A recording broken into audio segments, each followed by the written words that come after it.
Губернатор Кемеровской области Сергей Цивилев стал почетным гражданином муниципального образования Нерюнгринский район.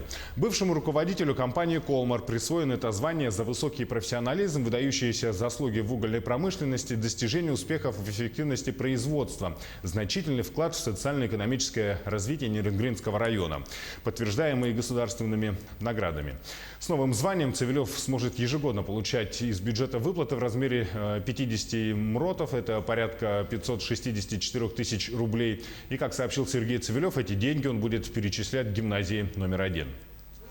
Это важно, когда ты стараешься и искренне стараешься что-то сделать, и тебе в ответ идут слова благодарности, у тебя сразу вырастают крылья, и тебе становится совсем другое ощущение. Ты понимаешь, что все, что ты сделал не зря, и это оценено обществом. Это очень важно. А заслуга, конечно, не только моя. Я бы один ничего не сделал. Это заслуга вот команды, которая сидела рядом. Поэтому я благодарил в ответном слове и жителей Нерюнгринского района, депутатов, руководства.